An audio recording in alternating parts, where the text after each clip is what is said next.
Hello and welcome to The Broken Sword. Today we are looking at everything that we know about the Shire.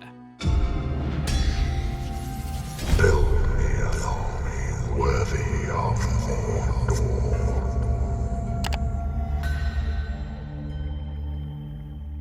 Over the last couple of weeks I have looked at some of the most evil of evil that I could, with looking at the full stories of Melkor and the Nazgul. So, this week I thought it would be nice to look at something far more peaceful. My happy place at heart, the Shire. We will be going through bits about the history of the region, the geography, and a bit of just how it all comes together. So I hope you enjoy this, and remember to hit that like button if you do. The Shire is a particularly important location to Tolkien, with this being the home to the Hobbits. These creatures, who are no taller than 4 feet or 1.2 meters, play such vital roles within the stories of The Hobbit and The Lord of the Rings that it may be quite obvious that their home too has a special place in the writer's heart.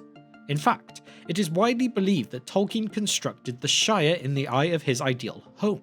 He loved the countryside and he loved nature in general, especially trees, if you had never guessed that from his writings.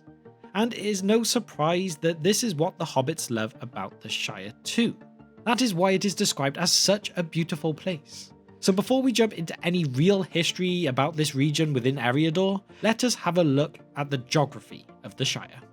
Now much of this information is gathered from the prologue of The Lord of the Rings under the Concerning Hobbits section. The Shire was a decently sized region, with it saying that the Hobbits originally came to it in the Third Age, being in the year 1601.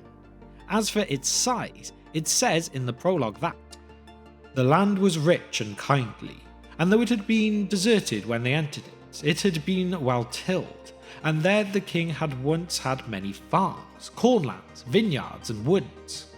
40 leagues it stretched from the far downs to the Brandywine Bridge, and 50 from the northern moors to the marshes in the south. The Hobbits named it the Shire. 40 leagues from east to west, and 50 leagues from north to south. That means the Shire was actually a very good size, especially when you think that the Hobbits aren't that big of a people. This meant that they were able to have many large wooded areas or marshlands while still having several villages or towns that were quite densely populated. As many of you will know, these stunning countrysides are what inspires all of those amazing shots from the movies and the pieces of art that have been created of the rolling hills with hobbit holes built into them.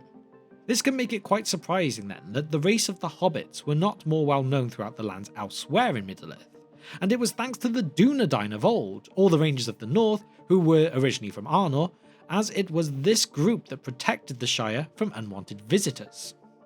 This is additionally impressive as the Great East Road even runs through the Shire, which is the road that, funnily enough, runs from the eastern to western borders of Eriador. So to remain hidden took the help of others, even if the Hobbits generally knew little to nothing of this. Now yes, you did still have the likes of dwarves going through it on their trade routes, but these weren't considered a threat. But anyway, when we look more at the makeup of the Shire, we can see it is made up of 4 farthings. These being split up into the north, east, south and west. The North Farthing was the coldest of these, being the one part of the Shire where it was common to get snow, and it was home to one of only 2 battles that happened in the Shire, the Battle of Greenfields, but we will get to that later on. The East Farthing was the most commonly visited land by the Bree Hobbits, and it had the mysterious old forest on its border too. It was mainly Stores that lived in this region, as they were the most comfortable with water, and this was where the legendary Brandywine Bridge lay. Then we have the South Farthing, which was the warmest of the 4, and it was mainly Stores who inhabited here too.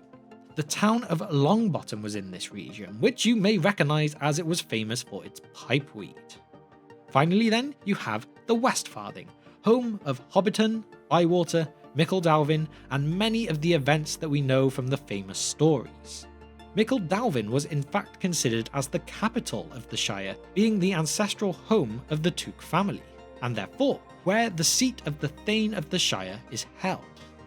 It is also worth noting of the stone marker within the Shire called the 3 Farthing Stone. This stone lay on the side of the East Road, and it marked where the borders of the East, West and Southern Farthing met. It was said to be basically the centre point of the Shire, However, the North Farthing's border was about 10 miles north of this point, so that makes it seem a little strange in a way, but nonetheless, there it was. So now that we have a good idea of its size and the type of land that lay within it, it is worth taking a quick moment to look at the beings who inhabited it. The Hobbits. The Hobbits of the Shire were in height between 3 and 4 feet, never less and seldom more. They did not, of course, call themselves halflings. This was the Númenórean name for them. It evidently referred to their height in comparison with Númenórean men, and was approximately accurate when given. It was applied first to the Harfoots, who became known to the rulers of Arnor in the 11th century, and then later also to Fallowhides and Stors. The kingdoms of the north and the south remained in close communication at that time, and indeed until much later, and each was well informed of all events in the other region, especially of the migration of peoples of all kinds. Thus, though, no halfling, so far as is known, had ever actually appeared in Gondor before Peregrine Toot. The existence of this people within the kingdom of Arthedain was known in Gondor, and they were given the name halfling, or in Sindarin, Herian. As soon as Frodo was brought to Boromir's notice at the Council of Elrond, he recognised him as a member of this race. He had probably until then regarded them as creatures of what we should call fairy tales, or folklore. It seems plain from Pippin's reaction in Gondor that in fact halflings were remembered there. And this is really a good point to ask you all. Would you like a video in the future of the differences between the types of hobbits, being the Harfoots, the Fallowhides and the Stors? The history of the Hobbit race goes further back than just the Shire that I am covering today, so there is far more to learn. And as well, the Hobbits are going to be playing a part in Amazon's new The Rings of Power show, so it could be quite useful to know. So if so, simply leave me a comment of Hobbits to show that there is some interest, as within that, we can cover the origins of these beings too. But anyway, now that we have had the quote on the description of the Hobbits, with a bit of an explanation of how some men knew of them and some did not, I feel it is time we moved on to the recorded histories of the Shire. When you go back to the times of the Kingdom of Arnor, you will see that it was made up of 3 realms, with these being Arthedain, Rhudaur and Cardolan. The Shire would fall within the one known as Arthedain, and before being named as we expect it, it was simply uninhabited by men and used as a hunting ground for the king. It was in the year 1601 of the Third Age that this land was given its name, for in this year, the current king of Arthedain at the time, King Argleb II, gave special permission for a group of hobbits, considered to have been made up of mostly Harfoot hobbits, to cross over the Brandywine River by the way of the Bridge of Stonebows, the same bridge that would later be named the Brandywine Bridge, and that would be from their previous home of Bree to establish themselves in the Shire.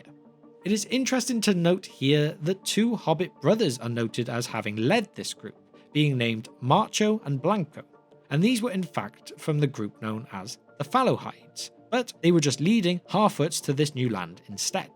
And this is where we can bring up the point about the different recordings of years. We have dates, as we have mentioned previously, of the year of the Shire being founded in 1601 of the Third Age, obviously meaning the Third Age of Middle-earth like we have covered several times before.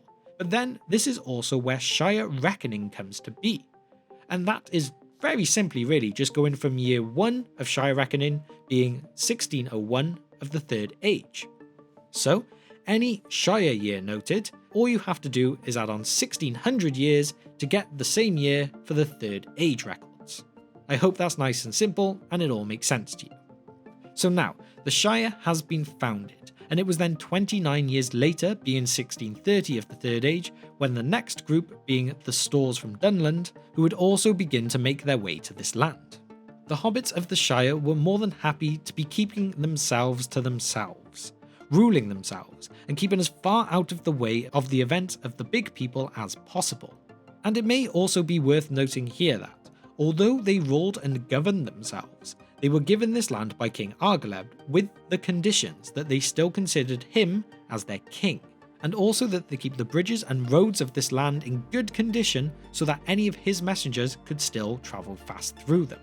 Things would not get off to the best start in the Shire after this though, as they were then hit by the Dark Plague, also known as the Great Plague. and this hit much of Middle-earth in 1635, with it then reaching the Shire in 1637, of which the effects were felt for nearly 200 years. It was said to have been brought about from an evil wind from the east, and it would kill hundreds of thousands of people, with the Shire not being isolated enough to avoid it. With the years passing and the hobbits of the Shire recovering from the Great Plague, they were having some small amount of peace now. However, just outside of their borders there was a war going on. In fact, the Angmar War had been going on since 1356 of the Third Age, before the Shire was even founded. And this was the war between the forces of Angmar, which was led by the Witch King, and this was against the people of Arnor. And we will join the war now very much at the end of it all, in the year 1975, with the Battle of FORNOST. FORNOST was to the northeast of Hobbiton, so not far from the North Farthing's borders. Although in general the hobbits were not fighters, they are still said to have sent a good number of hobbit archers to fight in this battle. It is not said exactly how many went, but it is believed none ever returned. After the fallout of this war, Arnor had fallen, but Angmar had also been defeated too. This meant that the line of kings had now taken up the title of Chieftain of the Dunedain instead, as they took on a more secretive and ranger lifestyle as a people. So from this, the Shire went on to choose a Thane to rule their people instead, and they became a self-governed, peaceful and very private peoples. The first Thane was a hobbit from the Oldbuck family, called Bucker of the Marish, but it is unknown how long he was in rule for. We then have more years of peace for the hobbits of the Shire, with the next event of note being the founding of the land of Buckland in 2340, or 740 of Shire reckoning. This marked the time that Gorhendad Oldbuck, who was believed to be Thane at this time, crossed over the Brandywine River and set up his new land between the River Brandywine and the Old Forest, naming it Buckland. Because of this move, the role of Thane was passed on to the line of the Tooks, and Gorhendad took up the name of Brandybuck, becoming the first master of Buckland with this. Buckland would consist of towns like Newbury, Crickhollow and Bucklebury, of which you may recognise Crickhollow as the town Frodo claimed he was moving to before he left on his adventure, and of course Bucklebury for the legendary Bucklebury Ferry. But anyway, we have not reached those years yet, as next we come to a big event in the histories of the Shire, the first battle to ever take place within its borders, the Battle of Greenfields, or the Battle of the Greenfields. And this took place in 2747 of the Third Age, or 1147 of Shire reckoning. Throughout the years prior, the Rangers of the North, being the last remnant of the Dunedain of Arnor, had protected the borders of the Shire, making sure that no one disturbed them and that no harm came to the hobbits. However, after orcs began to appear out of the Misty Mountains from the year 2740, one group managed to get past these rangers. This band of orcs were led by their king, Golfimbol, and he led his orcs into the North Farthing. They made their way to the area called Greenfields, where they were then met by a hobbit who had a great height for his people, and he was called Bandobras Took. He is said to have stood at an impressive 4'5" tall, or 1 meter 35 centimeters, if you prefer measurements that way. Bandobras was large enough to ride a horse, and he charged at these invading orcs. He met the king Golfimbol, and with one powerful swing of his club he took the head straight off of the orc's body. After witnessing the death of their king so quickly, the other orcs all fled with fear. And the fun part of the story here is that the head then flew 100 yards away and landed into a rabbit hole, with the hobbits celebrating him for this achievement afterwards by inventing the game of golf from this, naming it after the king that he killed. And that is truly a random fact, but one I do find quite amusing. From this battle, it is unclear if Bandobras was actually alone or not during this moment, so we don't know if he led a battalion or army of hobbits, or if there was no time and he just took them head on to try and stop them. Either way, it is a pretty cool story. Now after this battle, the next event to hit the Shire came 11 years later, with this one being the Long Winter. This hit large parts of Middle-earth from November 2758 up until March 2759, with it killing thousands of hobbits by the end. This long winter affected all of Eriador, Dunland and Rohan as well, as extreme cold and snow came from the north and east lands. Although this winter was very damaging to the hobbits, it came with an unexpected benefit. The wandering grey wizard, Gandalf, had come across the Shire during his travels, with him then giving aid to the Shire folk. And from here he developed a special connection with these small people, of which Gandalf discusses with Pippin in the Unfinished Tales book, where he says, "And then there was the Shire folk. I began to have a warm place in my heart for them in the long winter, which none of you can remember. They were very hard put to it then, one of the worst pinches they have been in, dying of cold, and starving in the dreadful dearth that followed. But that was the time to see their courage, and their pity one for another. It was by their pity as much as by their tough, uncomplaining courage that they survived. I wanted them still to survive, but I saw that the Westlands were in for another very bad time again, sooner or later, though of quite a different sort. Pitiless war. To come through that, I thought they would need something more than they had now. It is not easy to say what. Well, they would want to know a bit more, understand a bit clearer what it was all about, and where they stood. They had begun to forget their own beginnings and legends, forget what little they had known about the greatness of the world. It was not yet gone, but it was getting buried, the memory of the high and the perilous. But you cannot teach that sort of thing to a whole people quickly. There was not time, and anyway you must begin at some point, with some one person. I dare say he was chosen, and I was only chosen to choose him, but I picked out Bilbo." And just to confirm from that quote that the days of dearth in 2760 was the period of famine suffered by the hobbits of the Shire as a result of the long winter. And it is also interesting to see that it is from this point that the hobbits begin to forget more and more about their histories. However, this would not be the only extreme weather that the folks of the Shire would have to deal with. About 150 years later, in 2911 of the Third Age, an extreme winter hit Middle-earth once again. It was not quite as bad as the long winter, but still deadly.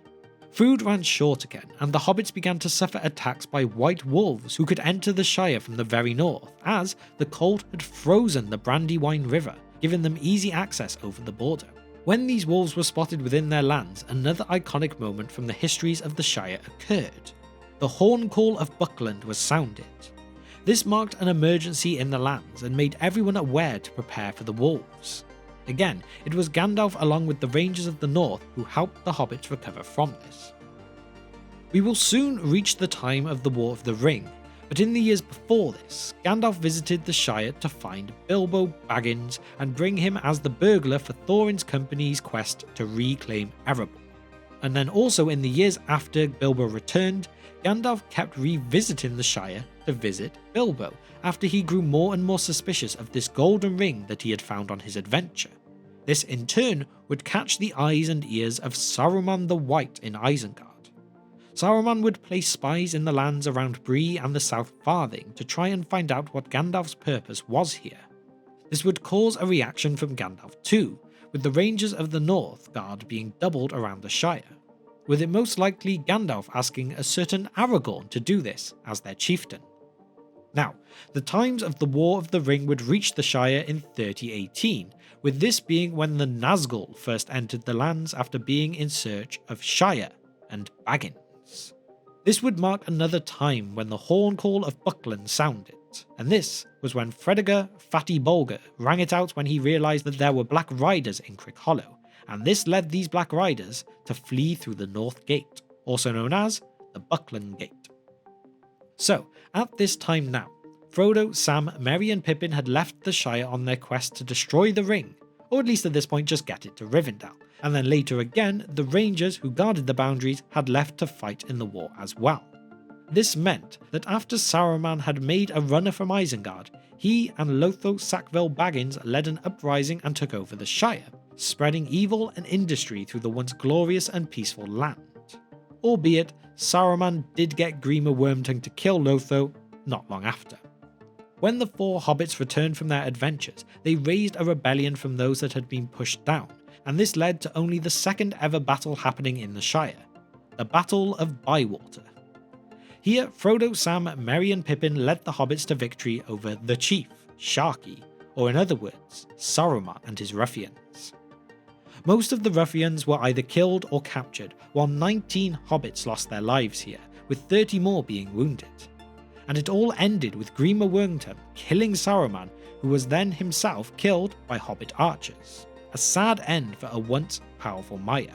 In fact, at this moment, Saruman's spirit rose from his body to go back west. However, a strong wind blew it away.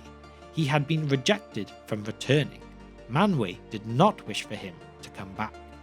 Saruman had caused great damage to the lands of the Shire, but over time the hobbits managed to undo all that he had done.